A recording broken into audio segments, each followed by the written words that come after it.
It's been a long day. I'm done for the day. Wanted to talk today about today's little topic, which is going to be putting rides to bed. Just like everyone else, rides need to go to sleep at the end of the night too. Some of them are pretty simple, some of them need quite a shutdown, but I'm going to go over it today. So let's go ahead and go to sleep. Alexa, turn off the lights. Now get ready. Shh, trying to sleep. Now get ready. Here we go. Welcome to the Ryan the Ride Mechanic channel. After a good night of sleep, I thought that was pretty good. I woke up the next morning and I said, hey, let's go ahead and make another video because that's going to be awesome. So, first of all, want to apologize for last night. I was tired. I needed the rest. It was a long day of work. It's the same thing that rides go through, right? So we take a ride out, we run it hard all day long, and then we put it away at the end of the night. And I've mentioned this before. I said, hey, we need to shut the ride down. We need to put it to bed, is what a lot of us referred to it as, putting the ride to bed. And I got some comments. I said, hey, what does it mean to put a ride to bed? And I was like, oh, yeah, that's pretty much a term you'll never hear anywhere else, putting a ride to bed. Like, what does that mean? So it means we shut down the ride for the night. And some of them have quite a lengthy procedure. I'll touch on one of those. And some of them are really easy. So, because I'm lazy, let's start with the easy rides first. We're going to talk about rides that are traveling fair type rides. Mostly you find these in a lot of kiddie areas of the park. They're really small, easy to maintain. They're very simple. You pretty much go up to the ride, make sure everything is off, and then you go over and take the key switch. In fact, I got a key switch here. Right? Take the key switch, turn it to the off position, you're done. They don't really require anything else. Rides with air, and then at this point in time, the mechanic shutting the ride down might also do a quick walk around and check the queue line, fencing, and vehicles just really quick. Because sometimes stuff happens during the day that we are not aware of, or maybe the operator called it into the base and said, hey, I've got this problem, but maybe we never got the message relayed to us. So could walk around and find like a broken picket along the perimeter fence and like, oh, make a note to repair that in the morning. Or if the mechanic has time at night, make the repair right then. Other times you'll go through and you'll find a vehicle or a little tub, say like a little Zamperla airplane ride. You find a tub tagged out. It's like, why is the tub tagged out? And then you call your supervisor and say, hey, did anyone say anything about a tub being tagged out on this ride? No, we didn't say anything about it. So you look at the tub real quick and, oh, it's a broken seatbelt. And then mechanics in the evening time typically, if I have time, I'll come back and fix that seatbelt. If not, we'll just leave it alone and then we'll come back to it. Then you also have rides with things like air pressure. A lot of times the mechanics will go along, not only e-stop and shut the ride down, maybe turn the main disconnect off, but they'll go through and they'll go underneath the ride. You just reach underneath those typically and crack open the bleed valve to the tank, and that drains the water out of the air tanks. A lot of those rides don't have special accumulation basins for them at all because it would involve way too much. So you simply just drain the water out in the morning time or in the night time before you start the ride up. As they say, well, they make automatic drains for that. It's true, but a lot of times the concrete work underneath does not have a hole or anything to get the tube out to automatically drain that water out. Plus, most places, what you do is you actually drain it right on top of a set of pig mats. They're oil absorbent mats. And that way, if there's any oil inside that water, it's absorbed in the pig mat, because a lot of times that's coming from the air compressor. Air compressor has bleed by of oil through it pretty much no matter what you do. So there's always some oil in that water, and you can't just release that onto the ground because that's an environmental concern, and those are some major fines that come with that. So got to make sure you keep it clean and off the ground at that point. So moving on from there, we'll talk about rides that are a little more sophisticated. We were one of two only operational parks that had I think the other park was operational. We're not sure. That was a North Korea thing. Don't know what happened about that. But we had a Hawk, which is built by Zamperla. Ours was a very large model, it was a 48, and we had a hydraulic platform. Well, if you left the hydraulic platform up in the load position overnight, it would settle, and like one corner would sag down.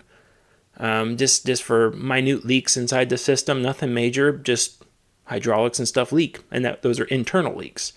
So it was one of those things at nighttime when you went there, the last thing you did is you switched the ride into manual mode, and you lowered the platform all the way down to the bottom. And then right when that got down to the bottom, when it e-stop it, power off. Most time the key wasn't in there. In fact, these are typically keys like this one here. It's a maintenance key. Like, operations shouldn't have access to this. So some of the keys for some of the rides were this style key, where operations couldn't control them. Most of them were an operator present key where they could just put it in themselves and turn the ride on or off. Those rides didn't require advanced startup or shutdown procedures, so the park was okay with that, even though it was in their procedures never to do that. The most they could do at the end of the night, and most operators love to work to shutdown because of that. The last thing you got to do at the ride at the end of the night was press the e-stop button. And what's the one thing we tell operators to do? It's not press the e-stop button. Do not press the e-stop button unless you're instructed to do so. So at the end of the night, you can press the e-stop button. So it's one of the rare times you just get to push it just because.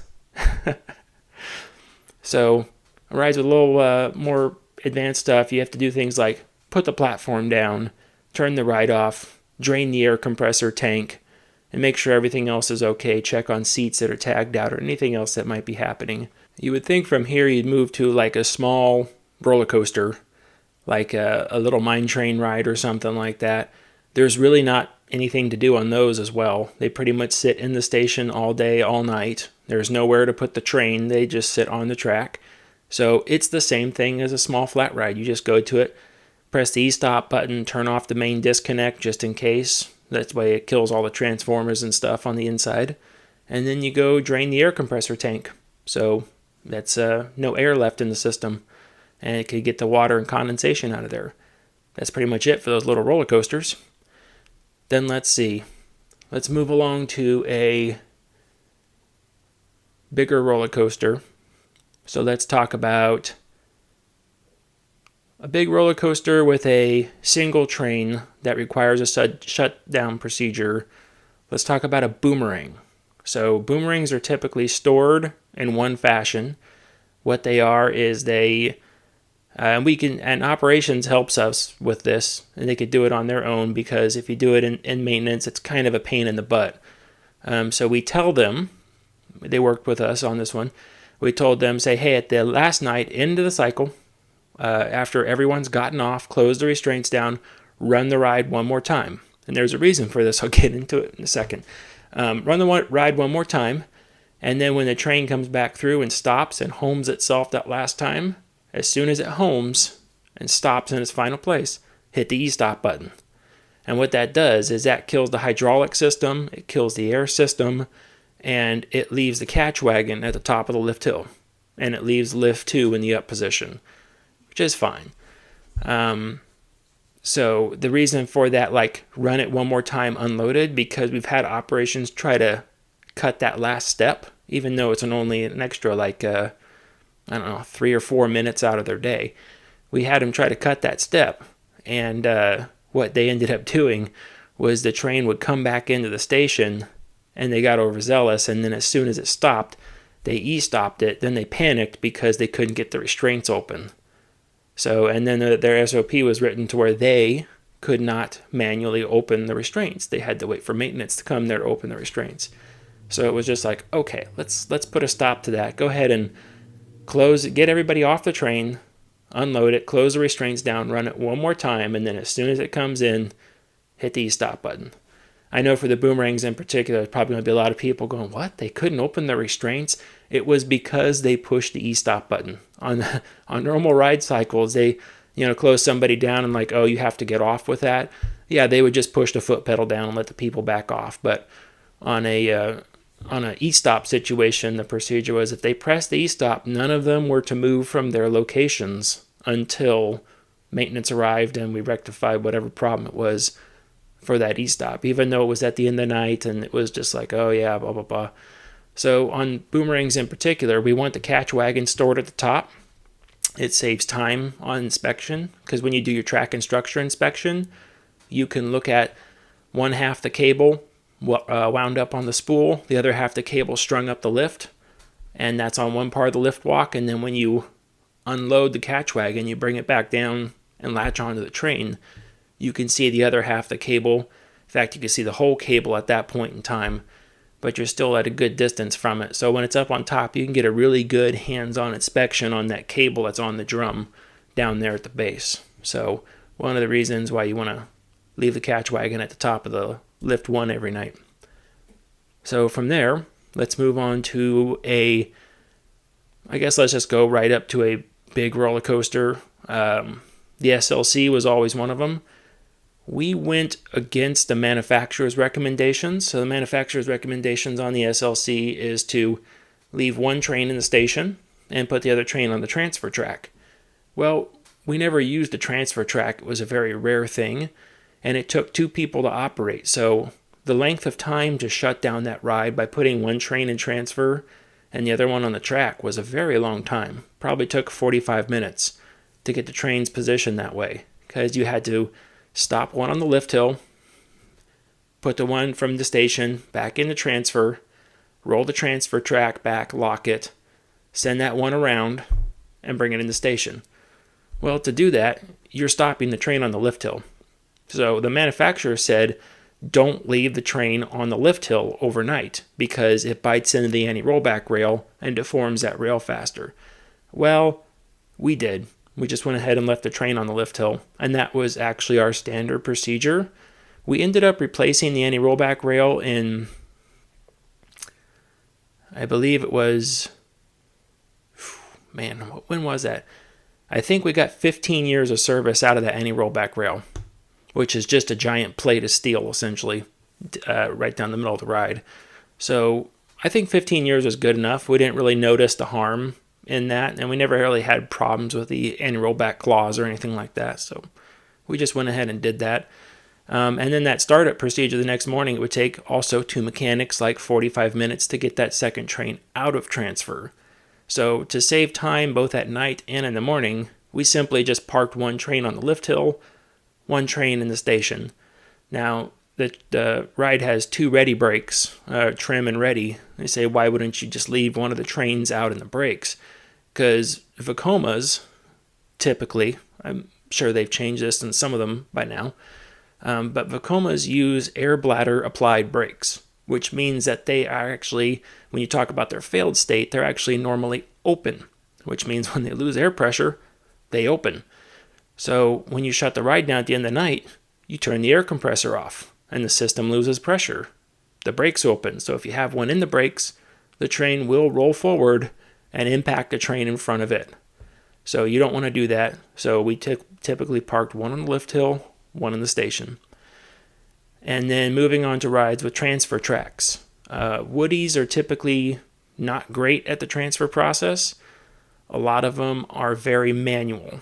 So the process is you would have to go out there, unlock the locking pins front and back, go to the little control station, turn the keys on in the right mode, and get the track to move over. And then because it's wood and everything shifts and moves around like that, you end up having to say, okay, we're into the full transfer position, and you go to lock the pins back, and then the front pins won't lock. It's always something like that. So you pretty much need 2 people because you have to get a running start at it to when the track gets into position. Everyone throws their pins in at the same time, and it kind of shoves the track into position. Now, I know there's a lot of stuff like, well, why can't you do this or why can't you do that? And it's like, it's wood, it moves a lot. And we've tried, and I've tried myself, like, oh, I bet we can align it. We get the chain tension right or something like that. But most of those tracks use one gear and chain in the center to pull the entire track assembly over. And because of that, that's when you get the stiff-legged walk of the track. The track kind of just moves back and forward like that as it walks over to the side because it's being pulled from the center. So it takes a couple people to shut that one down. So typically the way that works is that the storage track is over there, and the first thing you do is at the end of the night, you have one on transfer, which is also the ready position, and one in the station.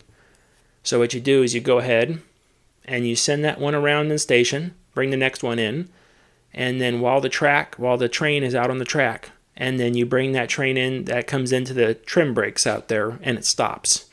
And then you switch to ride in the transfer mode, and then you go out there, and you go ahead and open up the track, move it over to the transfer position, lock the track back in place, and then at the transfer panel, you hold the button that's typically called something like advance, or advance from transfer, or advance from trim, or something like that. Hold the button down, it releases that train sitting out there, and the train slowly comes in, makes its way around the corner. A lot of rides, this is not an automatic process, and there's a lot of room for failure in here, which is, again, it's the reason why we never do this stuff with people, right? Bad. Don't do it. So the train comes in, and as it comes in, you have to manually start, a lot of times, you have to manually start throttling the button. As the train comes in, it starts slowing, and then you get it right to where you typically have some spots to line up, like the brake fin has to be on the last proximity sensor, or it's got to be 5 inches ahead of the track split or something like that. There's marks typically mechanics make to line stuff up. And then once it's stopped in that position, open the track pins back up, move the table back to the run position, lock the track pins back in place, turn transfer off, go back to the station, ride start, get everything all started back up again, lift hill, reset, all that stuff. Take that second train, send it around.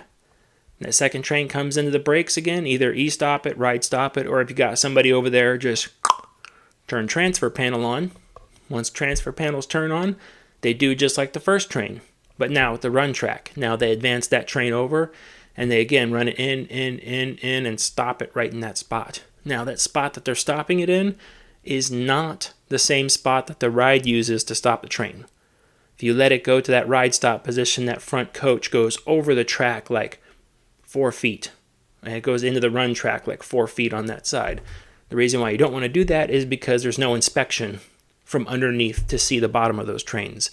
So if the mechanic comes to that in the morning time, they literally have to run the train around, which on a Woody is like a death sentence, because that means that if you have to run the train around, you have to wait for the carpenters to finish their work. And that means that you cannot inspect the front part of that train until like 30 minutes before the park opens. And that's not something. So if we have the manpower, you have to get up there, force override the brakes, put manual overrides on them and shove the brakes open, and then come along the train backwards into that spot. Giant mess. So the crew shutting the ride down at night is actually critical to get the ride open on time in the morning on rides like that. So, and the reason you want to park in that same spot and not that 4 foot ahead, aside from the inspection, is because if you have a problem with that train, you can simply just move the track over, and a lot of rides will let you run that transfer as the run track. So you just move the train over and use that side. But sometimes you can't, in which case you have to play a train roulette basically, and you have to take the one that's on the transfer, move it back over, let it go, then bring the run back over. Then you have to open up the brakes again and get like 6 or 8 guys, push the train backwards, and then move the track back over again, and then roll the train back forward again, and then move the track over so the run track is available. Downing a train on a wooden roller coaster like that, where it has those dual tracks where the other side can't be used as a run track, is really difficult to play with in the morning time. So this is where that nighttime shutdown comes in handy again. And then after that, you stop the whole ride, power it off, turn the disconnect off, go down, open up the tanks, drain the air out of the air tank, check the queue line real quick. That's also one of those things while you're putting trains away, you want to note any coaches that might be tagged out. It's like, hey, coach 3 was tagged out. And a lot of times the supervisor goes, yeah, they called earlier and said seatbelt broke. Didn't have anybody to go replace it, or more common, we didn't want to shut the ride down for 20 minutes while we replaced the seatbelt. So they just dealt with diminished capacity on that one particular unit for the rest of the evening. If you haven't done so in the video already, please remember to like and subscribe. It lets me know I'm doing the right stuff out here, and it's free for you, and it helps me out a lot, and I appreciate that. Remember to also comment down below. I love to read people's comments and see what they have to say. Most of the time they add more to stories, which is also pretty awesome. So then we get into a big ride, like a really big ride, like our floorless coaster. Had 3 trains. Most of the time we only used 2 of them. But that one was very nice. It was a B&M. So it's one of those Cadillac or roller coaster type deals. That's really nice. So one person can put that right away. Really slick. You go up there. Typically I went up a lot of times and did it myself. And I would wait because operations always had a long queue line for that. So they were always running the queue out. And I would go up there and they'd be like, hey, it's Ryan from maintenance. And I'd wave to the people, hi. And then they'd send the last train around. They would button up the other train and then send that one out. And we were waiting for that last train of people to come in. Now the key is I knew we were running 2 trains. That one they just sent out was empty. And I know the other one has people on it. So I know that those are the last people on the ride. Last train, last of the night. Everyone does the same thing. It seems to be a universal thing. I've watched it on many rides. I've seen it many, many, many times over many years. No one ever says this. It's just a normal thing. I don't know how people figure it out, but they always do. You're the last train of the night, the last cycle, coming back into the station. Everyone starts to chant, one more time, one more time, one more time. Every night. I don't know. Is it spray painted somewhere on the side of something? Like, is there directions somewhere? Did someone put out an email or a memo that I missed? Like, how are people doing this? But so it's funny because the operations crew would look at me and I would look back at them. What do you want? And they're like, what do we do? Sometimes they said, what do we do? I'm like, that's up to you. You're running the ride, not me. Like, could we send them around again? I'm like, if you want to do that, go for it. I don't care, one way or another. I get paid by the hour. So if you want to run the ride around, go for it. I don't care. And they said, okay. So most of the time, I was the bad guy. I was the scapegoat. I'm fine with that. I'm not there to make friends, right? So most of the time they were like, no, we're not going to run the ride around again. And so then when the train comes into the station, everyone's waiting to see if they can go again. And they're like, sorry, maintenance needs to put the ride away. And everyone be like, ah, maintenance, come on. Why can't we ride again? I want to ride again. I'll be the bad guy. That's fine. Yeah, maintenance needs to put the ride away. Whatever. Go for it. So we get that ride. Everyone gets off of it. I wait for the train back around it to come to a stop on the transfer track, which is where that ride stops every time. Again, B&M has that stuff all centered and figured out, so it's nice. And then I wait for operations to finish up their stuff, just finish their paperwork real quick, grab their crew and stuff and get together. I would do a spot turnover with the person running the ride. Anything going on? Are you having issues with anything? Nope, it ran good all night long. It's like, okay, great. Is there anything tagged out? Nope, nothing's tagged out. Okay, great. Before they left, I did the dummy check. I'm like, that train that's coming in back there, that's unloaded, right? And they said, yep, no one's on that train. Okay, even though I could see it and I'm going to check it again, I still like to ask, right? So then once they were clear of the area, and there was a lot of procedure around this because the floors will go away. Like, the floors just disappear on those rides. So you want to make sure your station area is super clear and you know where everybody is. So once they would go away, they would leave the station area. I would walk fully around that train, make sure all the gates were closed, everything was buttoned up, look in between the coaches and stuff like that. Sometimes, a lot of times in those floorless coasters, there in the center 2 seats, there's the vertical hitch pin right below. If you reach down behind you, straight down like that, there's a vertical hitch pin right down there, but that cavity liked to hold cell phones.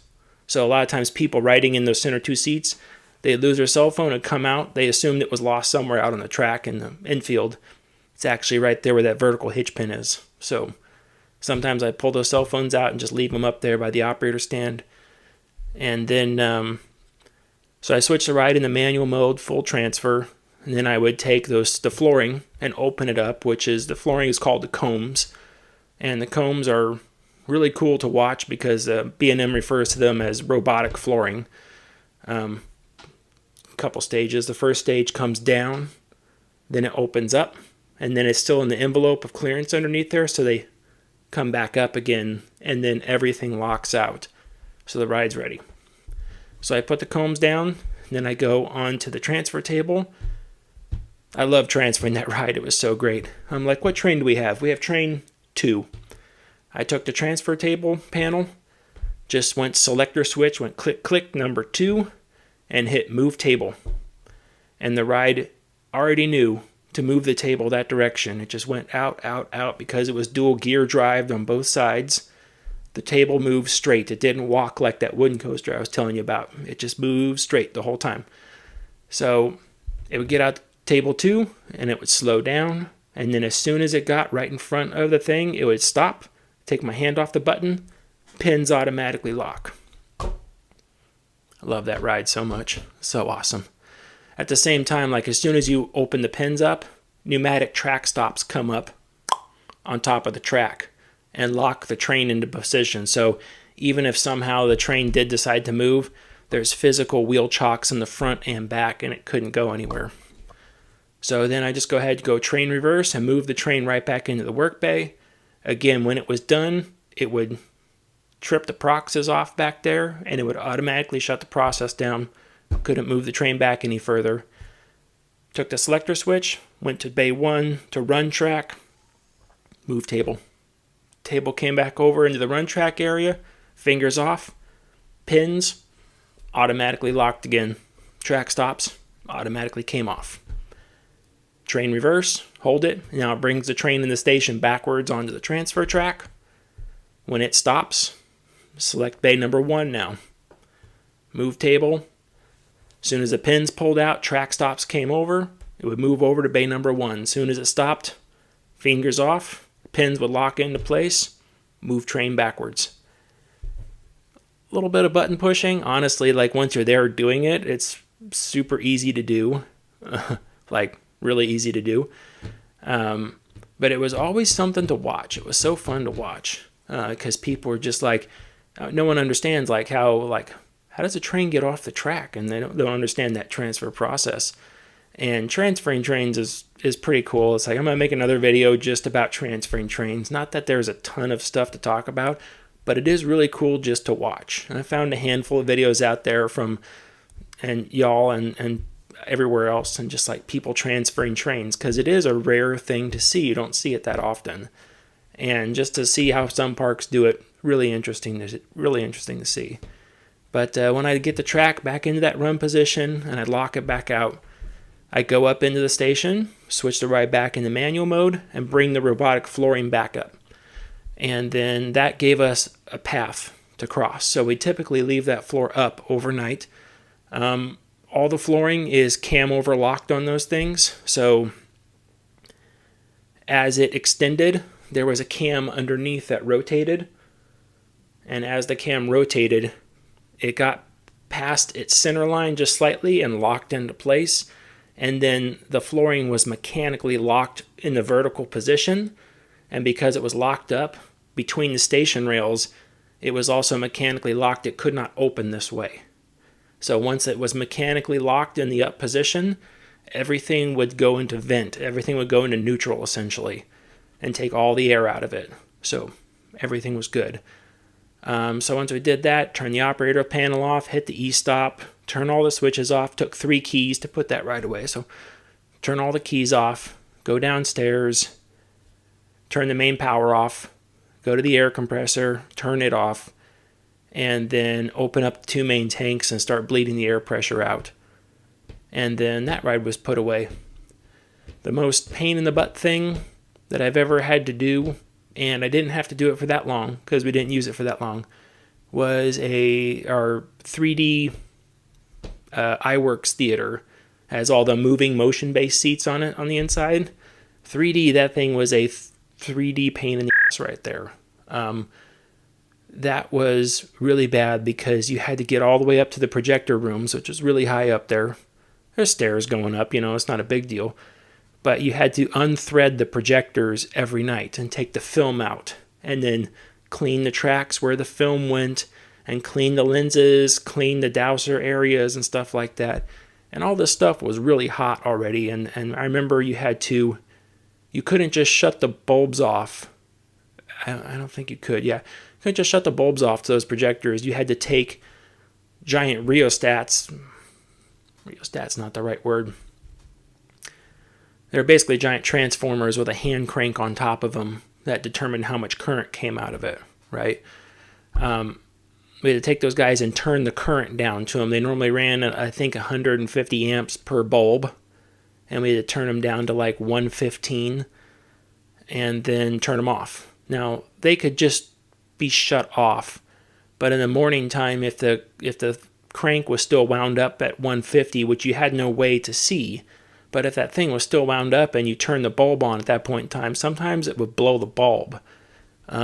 Thankfully, I never had to be around with that because they used those really big, the bulbs are about twice the size of a football, and super high pressure sodium, I want to say.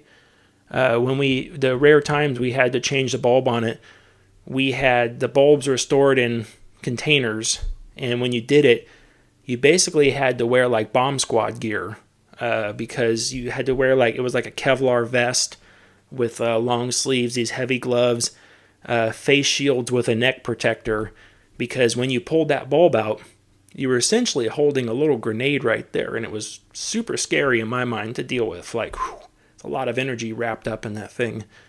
But just the amount of time it took on that thing to unthread the projectors and clean everything and blow stuff out and shut it off, and all the things you had to shut off too, because it wasn't just like a key switch and turn it off. No, it was like an array of all sorts of amps and controllers and everything else. And there was sequence, we had numbers tagged on everything. It's a startup in reverse. So you start here, go 15, 14, 13, 12, 11, 10, 9, 8, 7, 6, 5, 4, 3, 2, 1. It's like, okay, it was not a very quick process, but there was a lot to it. So that's pretty much it. You know what I didn't talk about was water rides. Water rides were typically not turned over at the end of the night because they typically shut down before the park shuts down. So on a water ride, you would go up there. Sometimes operations would put away the smaller ones. Sometimes maintenance would. Like a shoot-to-shoot style ride, they'd park both boats on the lift hill and just hit the E-stop. And then we would just go out there and turn the power off, take a look at the water quality and the water level, although those are typically adjusted first thing in the morning, so really no need to do anything there. Just noticed if anything else was out of the ordinary, something, broken fence, broken board, something like that. The Rapids ride was the one that's like, okay, that took a little more effort to do, and it depends on how the morning crew wanted it stored. A lot of times we stored the boats on the lift hill just because they were nice and spread out, and you can get around and check all aspects of them easily in one shot. And then for a long time, we just stored them in the trough. There was a service trough up there, but the big problem with storing them in a trough is that if you have dead boats in the trough, you can't get around those in the morning time. So we've ran into this a lot of times. We switched from the Intamin style tubes to I think the manufacturer was CPI. That does most of the tubes right now, where they have bladders on the inside. And we would come across, we'd start running out of bladders, and it's like, okay, we had a down boat, and our ride wasn't one that we could just easily go pull the boat out of and, bring it back to the maintenance shop. So everything was done at the ride, but pretty soon you had one down boat, and then you had two down boats, and then you had three down boats sitting there, And if someone's like, oh, we're going to store the boats into the trough up there, well, you can't there's only one way to do it, is to open the cattle gate at the end and let all the boats back out into the ride. Well, those first 3 boats couldn't go because they have dead bladders in them. They'll hit a weir and flip over. Like, you can't do that. So what you have to do, if they make the mistake and actually store the boats up on top with dead ones stuck in the corral over there, you have to turn the ride on, get the water level up in the station, and then one at a time, you have to go out there, lasso the boat that's on the tail end, and then literally drag it backwards against the current of the water all the way back into the inlet area in between the base of the lift hill and the little selector gate. You had to drag it out right there, close the selector gate, then start the ride up and advance that boat through until it was clear of the selector gate. Stop, open the selector gate back up, go lasso the next boat, bring it back to the lift, close the selector gate, bring it back forward. So sometimes, depending on how it was stored, the water rides could take hours to start up in the morning, depending on where the boats were and how much work you had to do on it. They're really big. But sometimes they were the easiest thing to shut down. Sometimes they were one of the harder things. Just depends on how people left it that night. I think I've done enough on this video. Seems like a good place to stop. Stay safe out there. Remember to go out there, have fun, do whatever you're going to do. Be safe. Man, I cannot get this. I think I've done enough on this video. Remember, go out there, be safe, have a good day, and always remember to stay off the air gates. I'm Ryan the Ride Mechanic. Have a good one. Bye.